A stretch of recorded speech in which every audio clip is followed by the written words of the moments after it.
For the final session, we can take our seats, take our seats. I need someone to also be my official timekeeper, please, because we are supposed to be finished by 4 o'clock. I want to finish this section, this exercise that we're going to do by around 3:30 or so. That way we can have time for questions and feedback. And then we all can slide out, check out the pool, all that stuff, and get ready for the reception tonight. What time is it right now? 2:49. 2:49. And are you now volunteering? I guess so. All right, good. That was a try.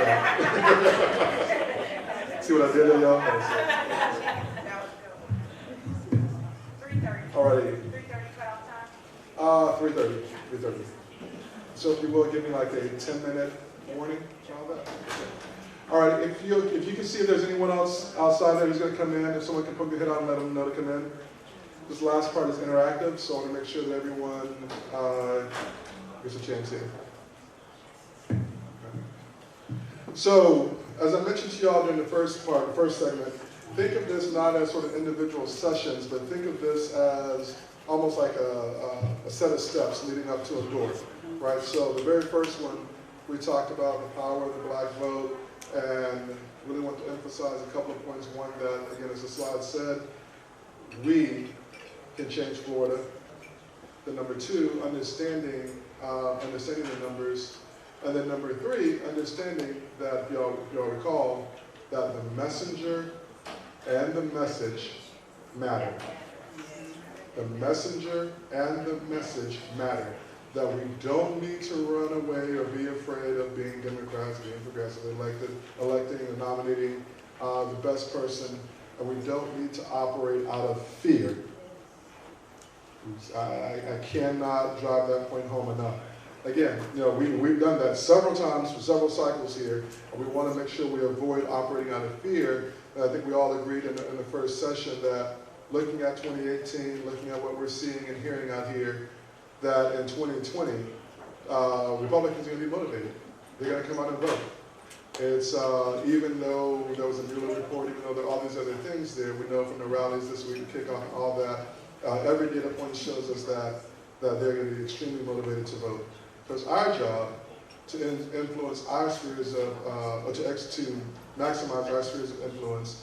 It's our job to educate, and it's our job to protect the vote so that we can make sure that we, one, motivate our voters to come out to vote, and two, to make sure that their vote counts. So with that being said, and understanding that the messenger and the message matter, we're going to do a little interactive exercise.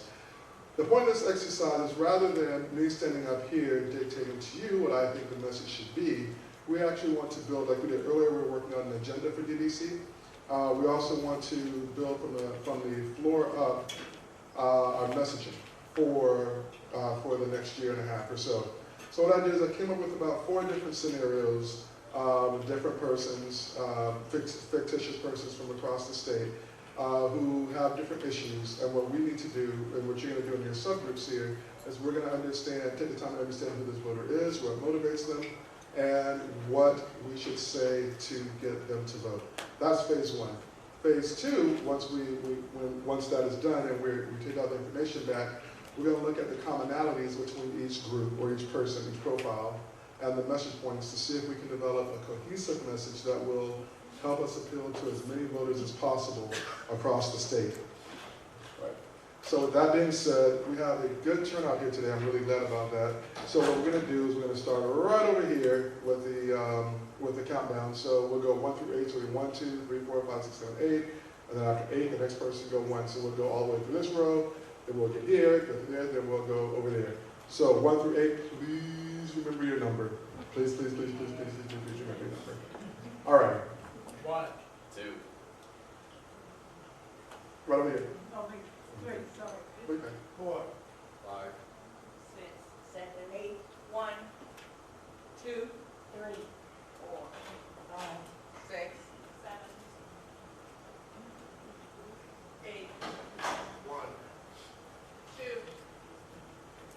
3, Right here, and that's 4, 5, 6, 7, 8. 1, 2, 3, 4, 5, 6, There's someone there, 7? 7. 7. Oh, that's 7 there. You're 8. 1, 2, 3, 4, 5, 6, 7, 8. We have 1. 1. All righty. So ones, we'll just start over this way. If you'll just bring your stuff with you, space yourselves out a little bit, and we're going to go through the scenarios. So we have 4 different scenarios. So ones, you're going to take scenario 1 that we'll pull up in just a second. 2s, you'll take 2. 3s, you'll take 3. 4s, you'll take 4. If you're a 5, you're going to take number 1. 6, you'll take number 2. 7, you'll take number 3. 8, you'll take number 4.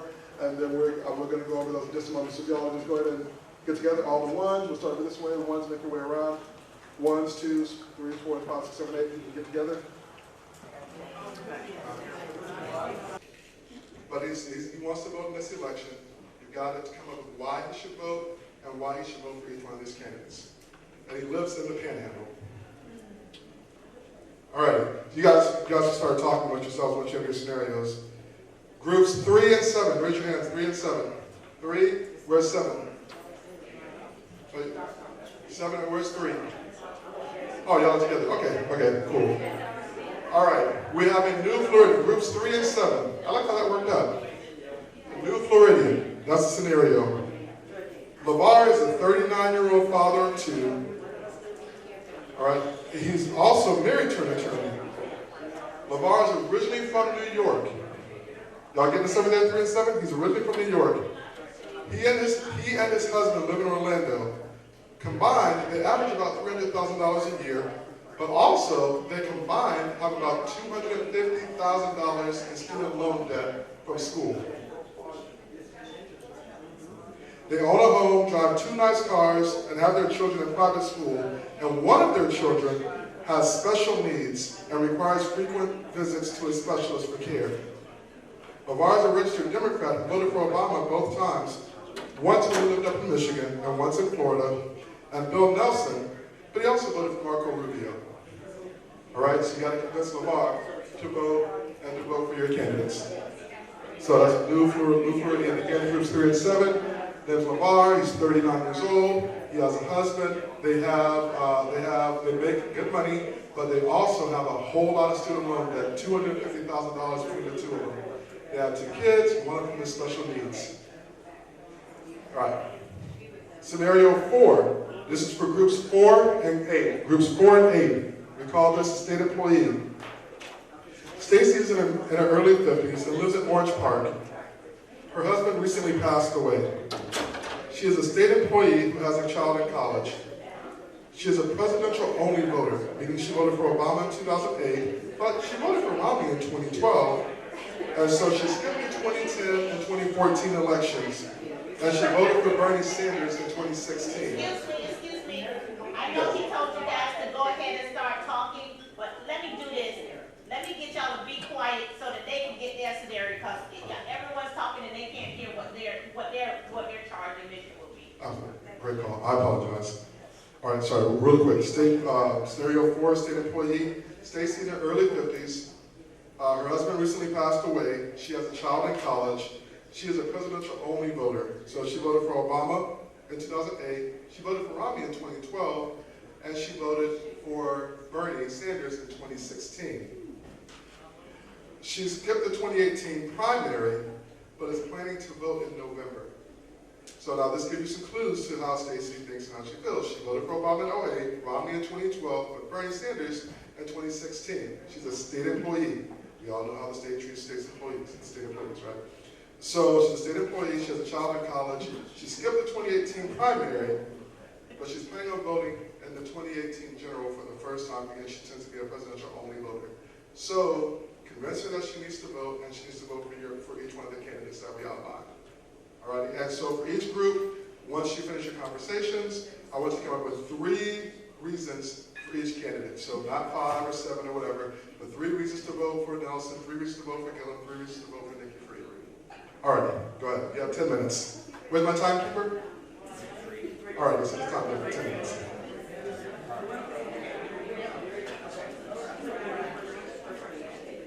Based on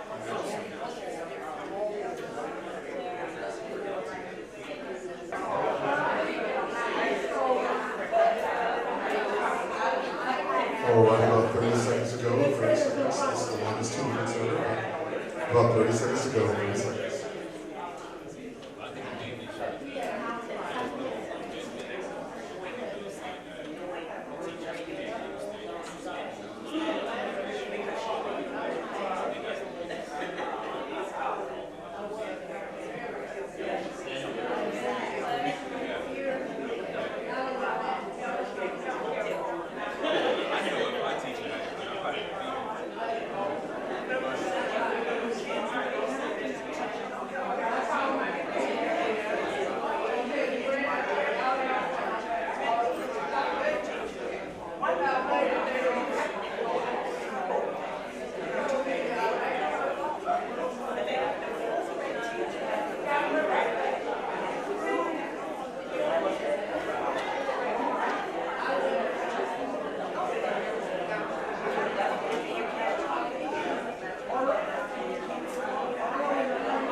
Alrighty. I have your attention, please. Have your attention, have your attention, have your attention. Y'all need more time, or is everyone ready? Hang on. Shh. If your group needs more time, raise your hand. Alright, so everyone's ready. Good. Alrighty.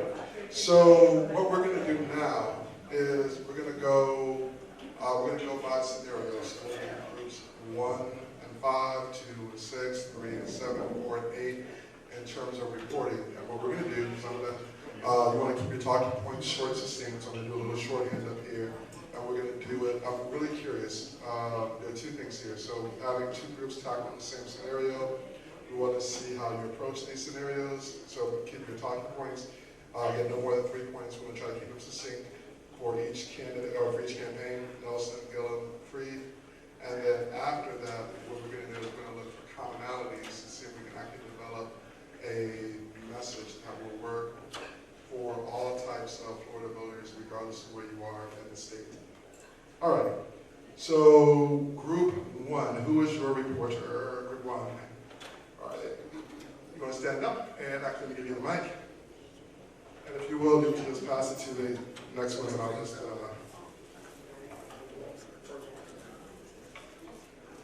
Hello, everyone. My name is Jordan Pride. I have the great honor of representing Group 1, which is composed of Volusia County, we got Manatee, we got Hillsborough, and we got Escambia. Awesome. All right, and our subject was Alice. She was an older woman, so these are some of the notes that we took into account. Alice, she's an older woman. She's from Haiti. She's been here for a few years. She's now in a low-income community. She's on a fixed income. So these are things that we took into account when we were messaging. So as far as what to message for Bill Nelson, we talked about the TPS program he had for temporary permits for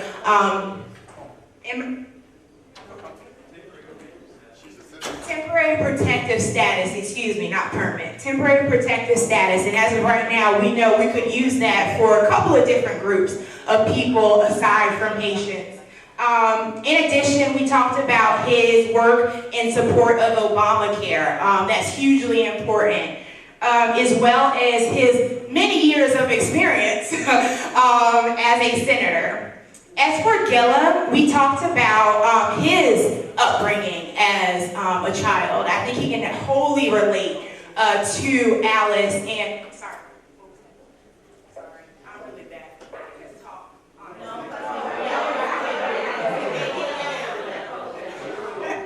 Okay, y'all sound too loud, I got it, dang. All right, no, but I'm used to projecting, I'm sorry. But no, Gillum, some of the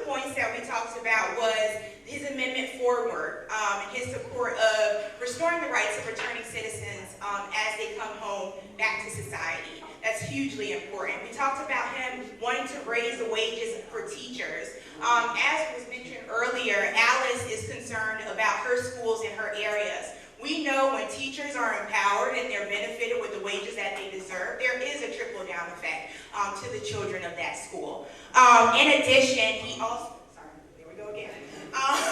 In addition, he also was a huge supporter in Medicaid and expanding Medicaid throughout the state. And as an older woman on a fixed income, I know she would greatly appreciate that. As far as Nikki Freed, So you mentioned amendment for support. Why don't pull it out support? well, we already know who is vastly affected with Amendment 4, and that's primarily African Americans and people of color. So that's something that either she or someone she knows, I'm sure, can benefit from. I know I can name quite a few people that will benefit from the program.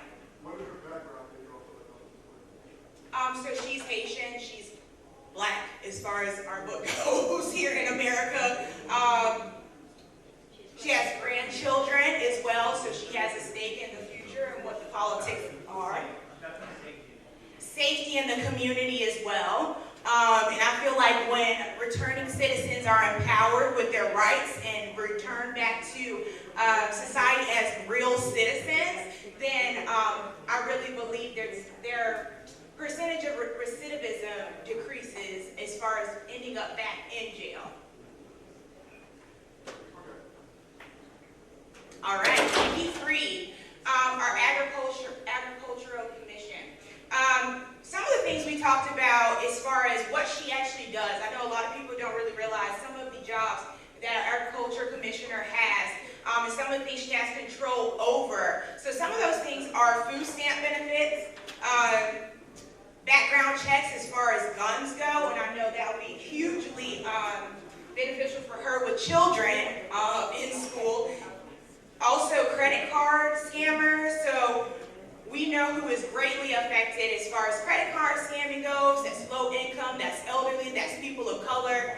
So she could be greatly benefited from that as well. And that's what we have.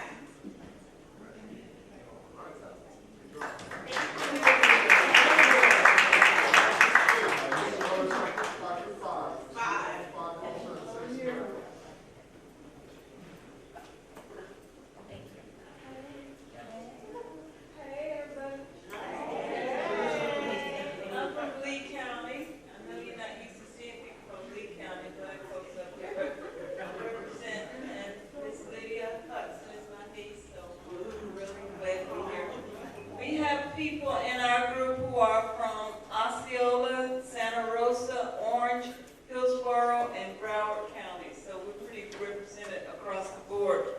And our group, we had the same scenario with Alice, the Black grandmother who was born in Haiti.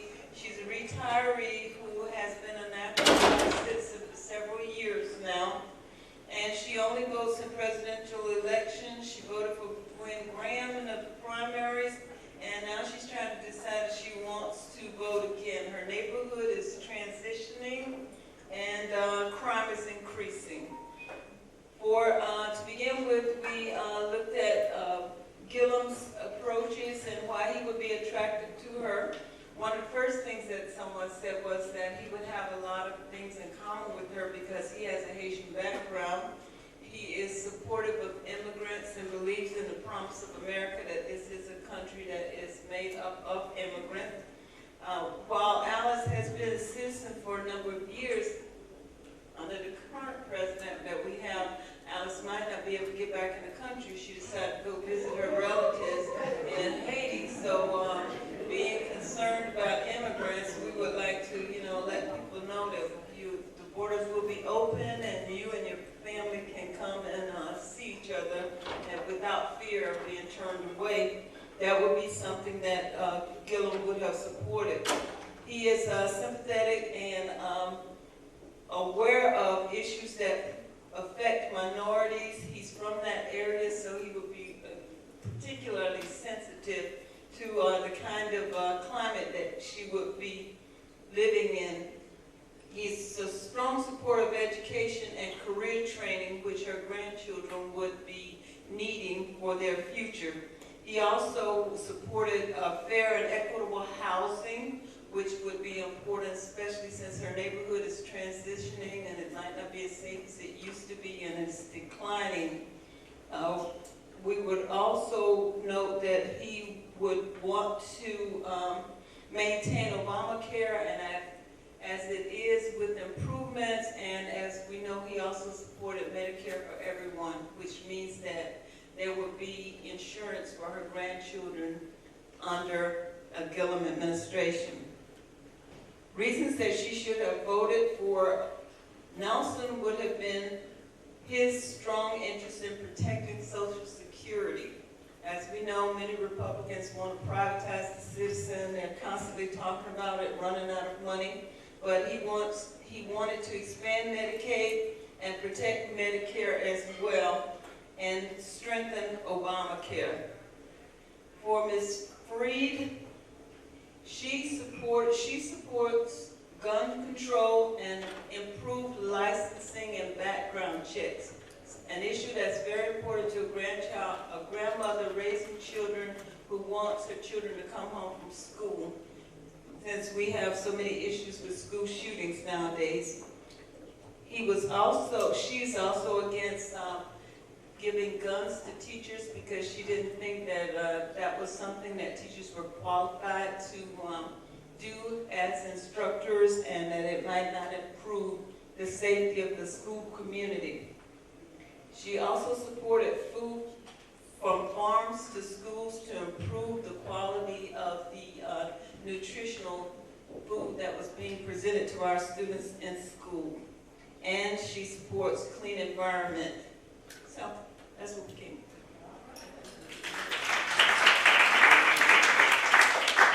Group 2. Group 2.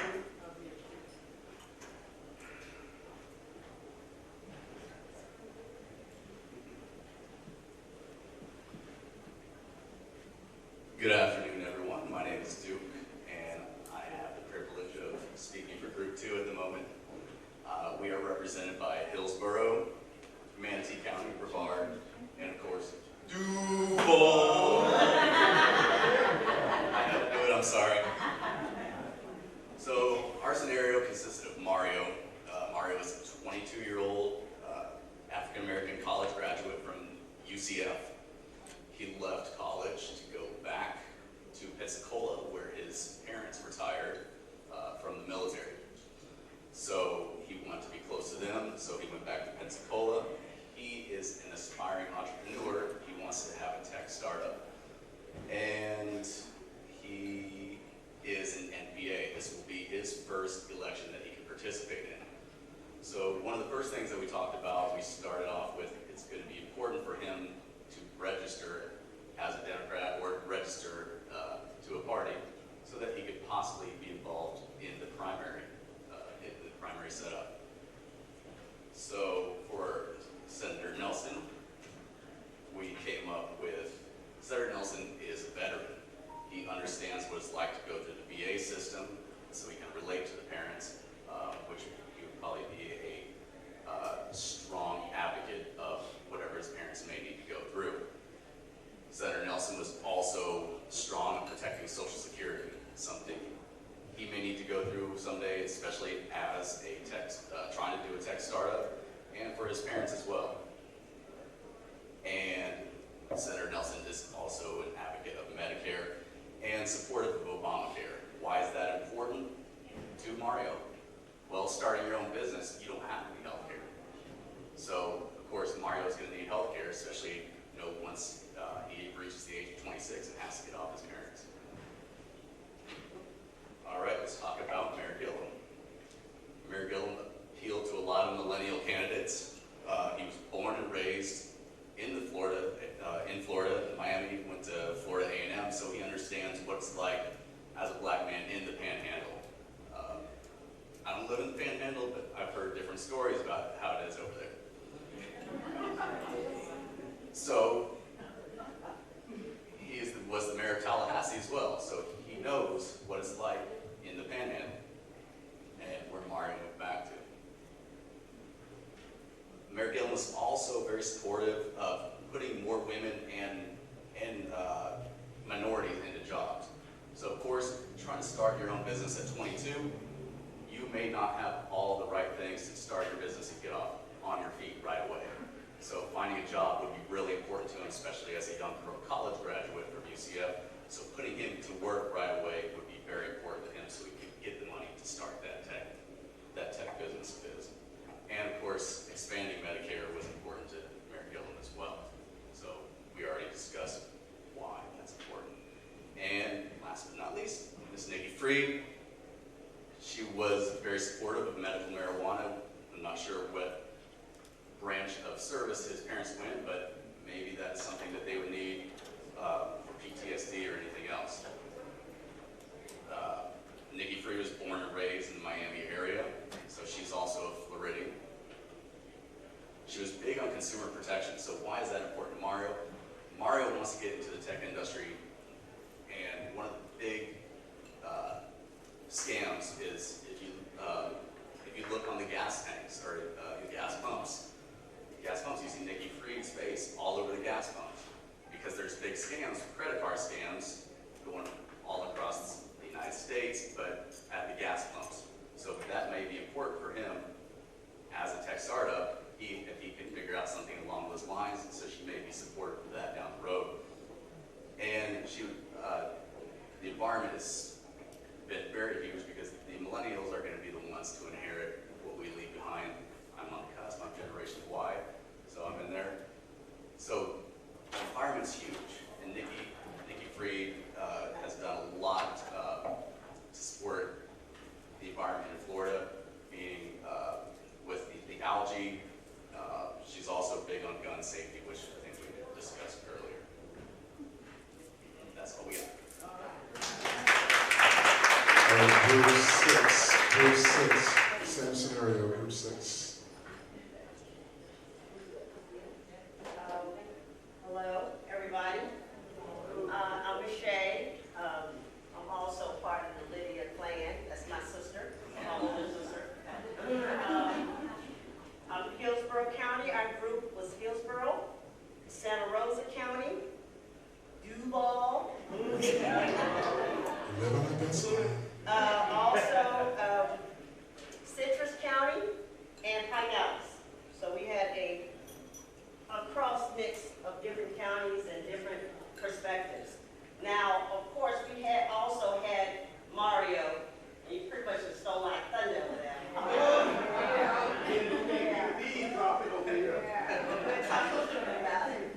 Mario is 22 years old. He UCF graduate, and he wants to do what all great children want to do, come home and take care of and be close to their parents. And he's going back home from Central Florida back to the Panhandle. And so my family was very adamant about, even though he was an NPA, they were going to tell him why he needed to be a Democrat. It was talking a little bit about Republican, but not much. And basically, they wanted to talk to him about why the Democrats and why they were Democrats, and why being an NPA in Florida will not allow you to really vote in a primary, and that he needed to register either way, either Republican or as a Democrat. Or a Democrat.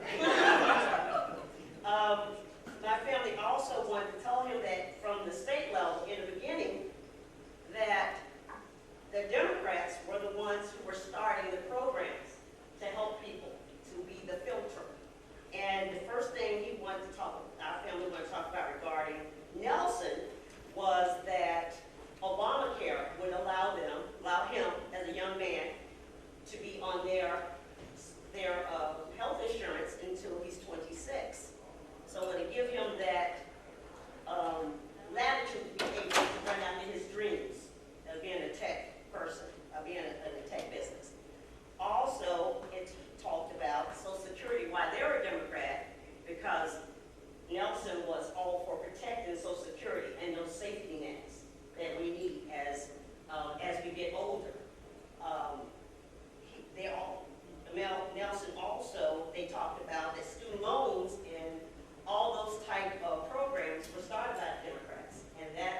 enforcing those programs, and they wanted to make sure that he knew that.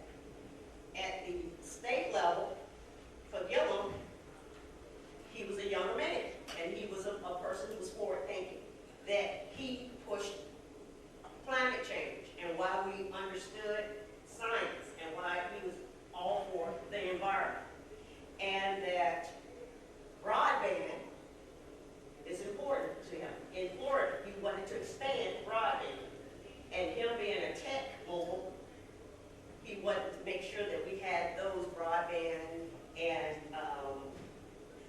all of the systems that he needed for his startup.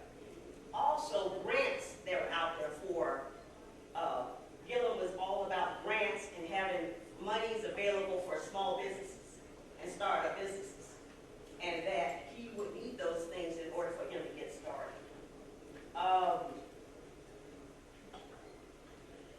Also, that even though he could not see that he was affected by that immediately, but that Gillum was all about inclusion and diversity in the state. And so, as far as voters registration, making sure everybody had a voice, and him being a millennial, forward-thinking, that's what Gillum was all about. Now, for free, we talked about the cannabis, and he, for whatever reason, he needed it. She's all for it. Okay. Gun control as well, and the environment. She's a big proponent of the environment and how we needed to keep our Florida coastline, just like Nelson, beautiful, because beaches, and especially in that part of the state, they have beautiful beaches in both Walden County and Escambia County, and if he was raised in that, he would appreciate it. So all of the coastline that, unlike Scott, he was for making sure that we had a beautiful beaches and that we keep that on the red tide and all those such things. So that Democrats were all for that. So basically, at the end of our conversation, and Mario went and registered to be a Democrat. Take the vote.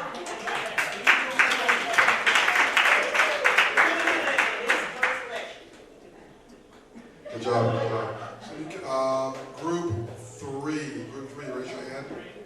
So while you're making your way over to group three, groups 2 and 5 for Mario, I found it interesting that you talked a lot about Obamacare, so healthcare, and you also talked about Social Security.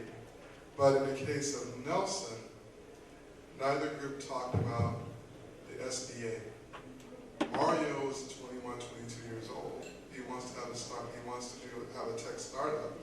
That is something that at the federal level that you can have a great deal of influence over. And funding the SBA, from having SBA centers or small business development centers that fall under the SBA. But one of the things that an entrepreneur, particularly a tech entrepreneur, desperately needs is access to capital. And so I think group 2, you talked about Gillum's jobs plan, but as a 22-year-old, Mario isn't thinking about going to work for someone. He wants to have a tech startup. And so group 5, I thought it was interesting that you mentioned Gillum's support for broadband, because that is a foundational support there. I'm sorry, group 6, you did talk about.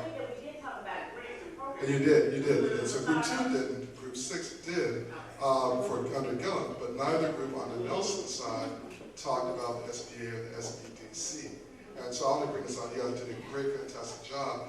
But, when we're developing a message, we also want to make sure we pay attention to a few things, because while supporting his parents is important, and having insurance is important, the fact that he is young, he left the Panhandle to go to Central Florida, he came back, and he's bringing those dreams that he developed in Orlando, being around Disney, being around all the things that are happening there, back, and he wants to have a tech startup. That's very, very, very, very important. And so we're developing our messaging as Democrats, and we're thinking about it. One of the things that we often overlook, are sort of these kinds of details that, particularly around our economic message, that would make a big deal. So Obamacare is very, very important. But Mario also is 22, so he's probably feeling invincible. be on there when you're 22. So insurance is important. Yeah, I mean, I have it, but it's probably not a driving thing forward. But access to capital is a driving point forward. So just throwing it out there. All right, group three. Okay. My name is Corey Scheer from Broward County, and I'm the director for the Southeast Regional, as well as past president of the Broward County Democratic Black Caucus. I'm old, okay. I represent Group 3, and in Group 3 we're represented by Osceola County, Duval County, Brevard County, Citrus County, and Broward County, of course. We had a gentleman who's 39 years old, LGBTQ, married to an attorney from New York, joint income of $300,000, $250,000 of student loan debt now, and a Democrat who voted for Obama twice, so pretty smart, but voted for Nelson, but then voted for Rubio. They have cars as a concern, kids in private school, and especially a concern with a special needs kid. We thought we'd keep it simple, so with Senator Bill Nelson, wanted to highlight the contrast to Little Rubio, and to Little Marco, and so we thought right off the bat, LGBTQ rights was important because of the LGBTQ couple, recognition of gay marriage and support for that union would be very important to them. Also healthcare, the ability to protect the federal coverage for special needs children would be important, as well as spousal recognition for shared benefits.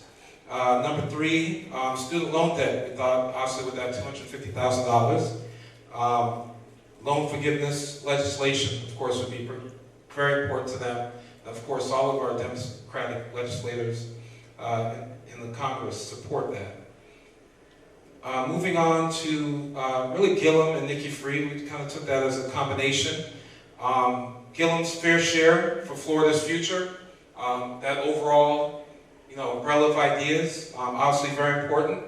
Number 1 in there is that he's a progressive and believes in progressive values, and the gentleman here being 39 years old definitely can support that, and the LGBTQ community obviously supports that. The other thing is better schools, the support for better schools, wanting to strengthen Florida schools, to deliver increased salaries for teachers. He's looking at around the $50,000 level. Obviously would strengthen that, and obviously they had a concern because they're paying for private school.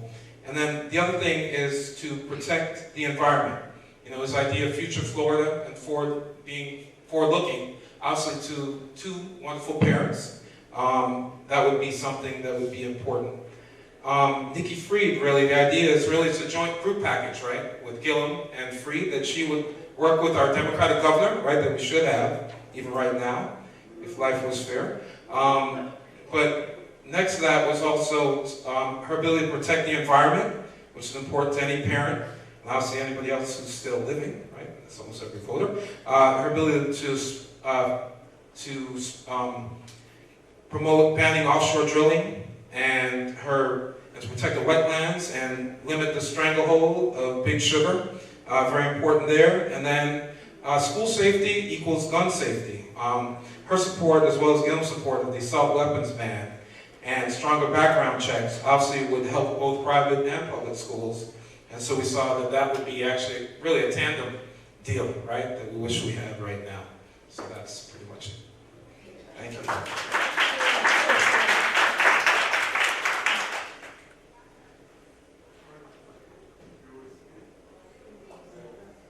Group 6. I'm sorry, group 7. Group 7, raise your hand. Group 7. Oh, yeah, right there. All right, good afternoon, everybody. Hi. So I'm Faith Harris, representing Orange County with my Dbcf, right? Yeah, we got cute names. So we have Lake County, Hillsborough, Santa Rosa, and Manatee. Okay, so we have the same scenario, and we pulled out the same thing that Group 3 pulled out. We talked about education, what's important, health insurance, their rights, right? And then also student loans. We started with Bill Nelson, and we talked about the fact that he has experience. He has served faithfully for 47 years. He has fought for better conditions, and we're considering the family, as he has stated, married from New York. As a couple, they have 2 children in private schools, so we want to make sure that they're focused on what can be offered to them. So Bill stands for better conditions for all people, and he's also an advocate for access to quality and affordable health care insurance, because as they have stated, they have a child with special needs. So although it wasn't specific what those needs are, it's important that they know who's fighting for them. So he does believe in affordable health care for all. Then we focused on Andrew Gillum. He's an advocate for improving public K-12 school. So my question, or the question would be to them, where do their children attend school, what private school? And we'll talk about the public education funding, ESC, special needs, special services, and also the schools, the public schools that may be able to better service the needs of their special needs child as opposed to a private school. So Andrew Gillum is big on that, so we'll make sure he knows that. Also, he's big on increasing the pay for teachers, so knowing that he wants to increase pay, we'll probably decrease our student loans too. Hello, somebody. So pay us more money than we can pay our bills off. So that's just, I just tossed that in there. It has nothing to do with the scenario, but I'm just saying. It's needed, amen. We also have that he doesn't discriminate against who you love. So it's important to have somebody fighting for you that's not discriminating against you. And then he also advocates for access to health care coverage for all people. So not knowing the needs of the child, but knowing that their child should be covered. Miss Nikki, we tried to really fit her in with this particular scenario. I think you all did much better, but we focused on the area of advocating depending on the needs of the child, if it was something that they needed. She's an advocate for making sure it's accessible to the child. No medical marijuana, we're not going to force that in this scenario if it doesn't fit, but it shows her passion to get you what you need, right? And then also, we know law enforcement, those types of things that she is strict on as well. So she's an advocate for the people as well, the protection of the rights of the individuals. So those are our points for our person. Okay, if you read the mic to number 4, I'm going to deconstruct number 3 here just for a second. So both groups did a fantastic job addressing the orientation, right, so the LGBTQ part. But what I thought was interesting is we ignored, or I shouldn't say ignored, we overlooked a key part there, that they make a combined $300,000. So what things, if you are in that income bracket, might be important to you from a federal level or the state level? Taxes, taxes, taxes.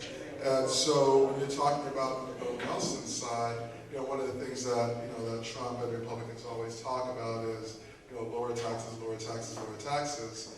And then when we talk about the Trump quote-unquote tax break, that for people over 250, remember under Obama, the 250,000 was sort of the cutoff, and after 250, you were to pay your fair share, which meant carrying a large burden. That's why I intentionally put them at $300,000 as opposed to $200,000. So taxation is going to be important. But one of the things, so that's on the federal side. Obviously, as Florida, we don't pay a state income tax, but that also became an issue last year, if you recall, because DeSantis made a point of saying, okay, Mayor Gillum, you have a lot of plans. How are you going to pay for it? What are you going to pay for it? What are you going to do? You're going to institute an income tax? And so, and Mayor Gillum's response was, we're going to increase corporate taxes. And so, one of the things that I think we could have mentioned an opportunity that would be of interest to this particular scenario on the federal side is a tax break or a taxation around for people in that income bracket. But at the state level, one of the things that we're going to talk about again is reaffirming and doubling down the commitment to not implementing a state income tax, but having more corporate taxes. Because again, this is a family that has a lot of expenses there. I thought you all did a great job of talking about the student loan part, I have a because question about that. Yeah. So we're trying to convince them to go with Nelson. $300,000 tax. How much is gonna be, Well, not a going endorsement. right. So there's exactly. So that's an issue there. So as the candidate or as a campaign person, what do you do? What do you do? What do you message? How do you message around that? Because we can't ignore the fact that they have a $300,000 income, and that would greatly influence their decisions on how they're going to vote. So I see you there. Give me just a second. Yeah, just wanted to say, my group actually had that, but it was our fourth one. What we thought of is that they moved from New York, so they understand the burden on the middle class of heavy taxes. So I left that off because it was number 4, so blame it on me. No, but we did have that. That's a good point. We thought that, coming from New York, they'd understand that burden of taxes. Gotcha. Okay. And it is, but they also relocated to a state with no income tax. Right, and so income is certainly a cost of living, and how you can stretch your dollars there. So I just want to sort of make the point again that again also the Mario scenario there where we overlooked as a tech startup and having access to capital was a very important point there. In the case of this situation here, especially now that Republicans are moving more to the middle on LGBTQ issues, and it's considered it's just becoming whereas it was a progressive ideal 6 years ago. It's not so much, it's strictly the domain of Democrats anymore. We have to look at the nuts and bolts of everyday lives of our voters in Florida if we are going to move them. And so again, in both the cases of Mario and in this situation, we want to make sure that we think about the taxation. Yes, they did relocate, but they relocated to a state with no income tax. So they are sensitive to what their money can do. And they have $250,000 combined in student loan debt, so money matters quite a bit to them. One of the things that we always ask ourselves as Democrats, and this especially is true in the LGBT community, when we're looking at voters in the community, we're like, well, hey, Republicans have not been in favor of you for so long, why would you vote Republican? Well, LGBT orientation is just one aspect, right? There are other aspects of their lives, and we need to make sure our messaging addresses multiple aspects, particularly when we're dealing with money and how people aren't able to live the lives that they want to live. So just work out there. All right, scenario focus. So group four. Okay, group 4. I did not volunteer, I was voluntold. Look at this group, I love them already. They told me I'm gonna be the speaker, so I'm here. Monique Morris, I'm from Orange County. We have representation from Duval, Santa Rosa, Citrus, and South Dade. Our situation was Stacy, 50 years old, state employee. She's a widow, her husband died, and she has a college student. She only voted in the presidential elections. In 2008, she voted for President Obama. In 2012, she voted for Romney, and then in 2016, she voted for Sanders. So when we're looking at Bill Nelson, because she is a widow and her child is probably receiving her husband's SSI that would protect children. That was one of his big focuses, protect children, that they are able to get SSI to the age of 26 so they can continue in education if he's getting his master's degree or matriculating on in education. Also, health care was a big item with Bill Nelson. And health care for the government employees, that was one of the main concerns that Stacy had to Bill Nelson, that the health care for government employees, that she would be able to continue to receive that with having a child in college. And then with Andrew Gillum, increased teacher salaries, same quality for all in education, funding for the schools. I remember this big push, he always said that he wanted to have teachers, effective teachers in education that will mold and shape and develop humanity, that kids will be able to get that quality education that they need. That was one of his big push, and to get the resources and the funding for technology.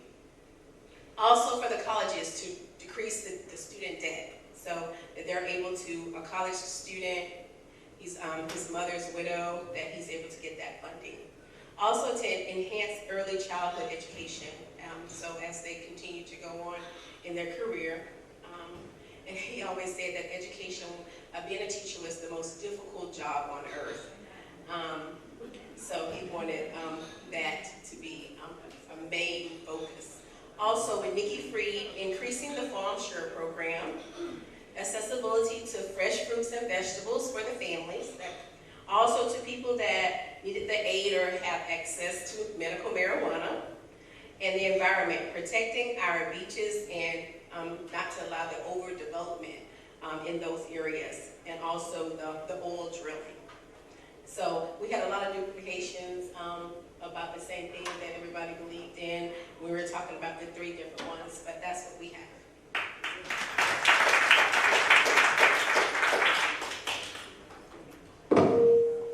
All right, group 8.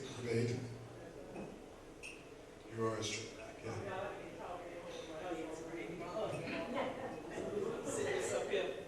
Y'all would give. We had the same scenario as the group that just went, and so I won't. Oh, can you use the mic so we can get you a little bit better? Excuse me? Can you use the mic? Can you use the mic so we can get you back here? Oh, well, sound it over there. I really can't hold it. I'm talking with my hands, I won't be able to hold it. Can everyone hear me?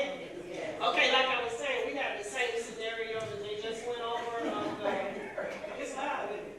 A woman of the state employee in her early 50s, and her husband passed away, and then she had the child in college. And I guess what we gathered from her voting pattern, that this was an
percentage of raise, and that's something that Gillum would want. And I guess as a mayor and somebody that lived up there in the Panhandle and all around being involved, that the wage end up would be important. And I think that would be important for that family as well.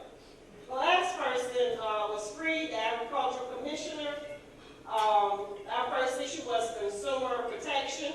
So in this instance, it's just like anybody else with a college loan. You might have to make that phone call one day because maybe you in between jobs and you need a deferment plan.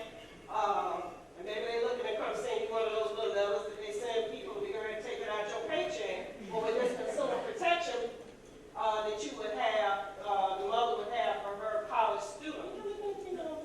What the mother would have with the college tuition, that would be some kind of protection for them because you can only, take out so much out. You can't take a person's whole check because they open their school loan and they're behind and they don't want you garnishing their pay.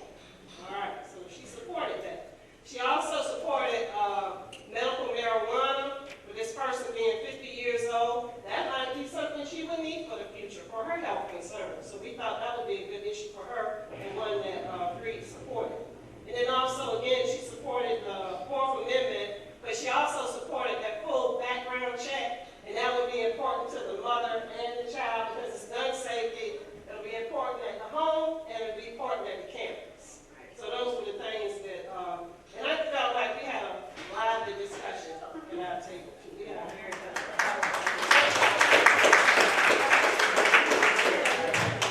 Very, very good. So we're running a little bit over, so I'm going to speed through this next part. But one of the things groups 4 and 8 that so you all did a really good job. I think what we can take away from this voter based on her voting history is that she's very frustrated. Right? She voted for Obama, hoping change in 2008.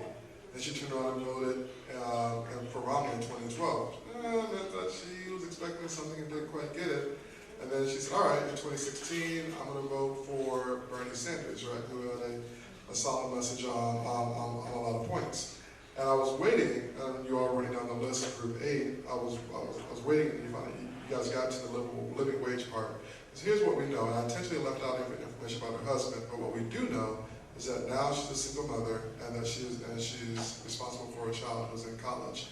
And so again, I keep coming back to this with each group, that again, as Democrats, we cannot overlook or overstate or overlook how important it is to make sure that we're messaging and talking about day-to-day life, day-to-day existence and how people survive. My friends, we have a very sort of interesting saying that, look, people who are going to vote for Trump are going to vote for Trump. People who are going to come out and vote against Trump are going to get out there and vote against Trump. But when you're in the Panhandle, when you're talking to an Alice, you're talking to folks like that, when you're thinking about 2020, what motivates you to actually get out and vote Democrat, it's not Trump, it's not Russia, it's how am I going to pay my bills? How am I going to get the life for my child that I want to have? How am I going to exist? How am I going to exist? Because if we think about it, right, if you went to college or even in high school psychology, you have Maslow's hierarchy of needs, right? So before you can really get into a lot of the philosophical things, you have to make sure that your basic needs are being met. Food, shelter, clothing, jobs, right? And then you move up and get to the pinnacle of self-actualization. If we think about that in the context of campaigns and politics and our messaging, we got to make sure that when we're communicating, that we're making sure that when we're talking, and our message is great, and our party is right, and we have the right things, but we don't really, a lot of times we don't really focus on that. But we've got to make sure this pyramid, this hierarchy of needs, that we start with whether you're Bill Nelson, whether you're Senator, whether you're Andrew Gillum, Governor, Nikki Freed, for Ag Commissioner, or even for Sean Shaw, for AG, any of these spots, that we got to make sure that we're dealing with basic floor level things to people before we move into the other things. And healthcare squarely falls into that, so you all did a fantastic job. You guys did a great job on these areas. And what I want to do is I want to go through and do this, but we're run out of time, so because I'll be facilitating tomorrow, so we'll start with, we'll do a quick review tomorrow morning, so it's a little cliffhanger for you guys to come back, but we'll talk about consistent messaging points. But as you all heard, you all did a fantastic job already talking about the environment, talking about gun control. That was a very important thing across the board, and things like that that are really sort of, are major talking points of the party. But one of the things I want you to walk away from this thinking about when you leave today and you go to the reception tonight, think about it in your area, given whatever, some areas are more influential than others and all of that, but think about how can we communicate our message in such a way that we're meeting the basic needs first, right? Whether it's Mario, he wants access to capital, he has a dream, right? Or whether it's Lamar and, oh my gosh, I make a lot of money, but I have a whole lot of debt. I got cars, I live in a nice home, I have 2 kids in private school with 1 special needs. That $300,000 really isn't all that much money when you really think about all the other things. Lamar is overextended, I mean, we're just going to be honest, right? But that's not uncommon. And so if we want to win elections, we can't sit in judgment about Lamar being overextended, which he is, but we have to figure out how we make sure that we have a message that's out there, because the Republican message is simple. It's very simple. You're going to keep more of your money. We're going to keep, we're not saying how it actually plays out. I just want to be clear. We're not talking about that, but we're talking about what they say.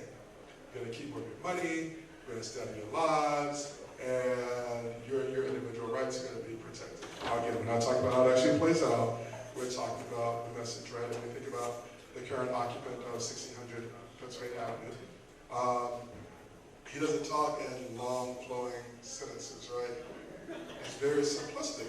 And again, we kind of lampoon it, but it resonates, and it resonates very clearly and very well with his voter base, because he speaks simple and short, digestible points, and he talks about it in ways that people can understand it. As much as I found Locker Up to be just absolutely disgusting, it's a short and simple soundbite, right? Make America Great Again. It's a short and simple soundbite, right? Tax plan, you got to keep more of your money, period. Now again, it doesn't play out like that, but the messaging, the communication is very, very simple. We think back to the debates last year, right? Mayor Gillum did a fantastic job in the second debate. First debate, he did a great job with the second debates, but when you're sitting there watching it, I had so many people say to me, and then again, talked to y'all about, earlier, for those of you who are here, I talked a little bit about how my mother and my brother both voted for him, but they initially were not going to be enthusiastic voters. And my mother, who's a veteran, 23 years, after the first debate we watched together, she's like, I already hate Trump, all right? I'm not thinking about him.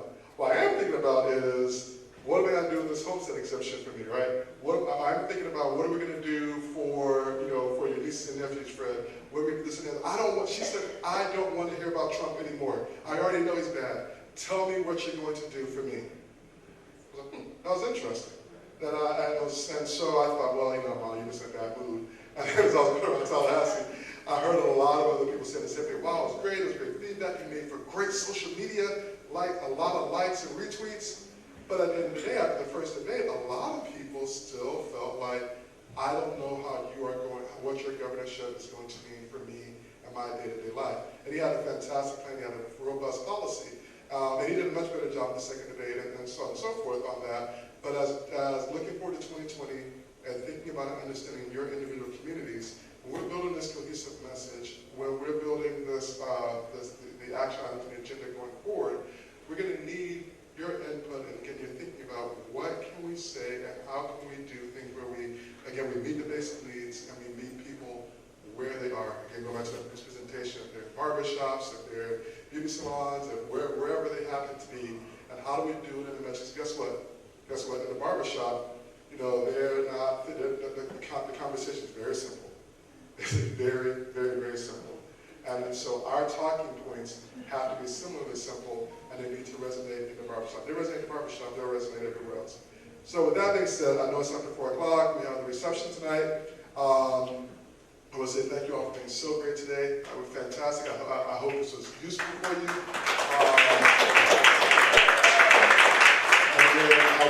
I'll take this and we'll code this tonight, the messaging points, so we can really start working towards by the end of this weekend, having some strong suggestions both for programmatic things going forward and for a cohesive message. Thank you very much.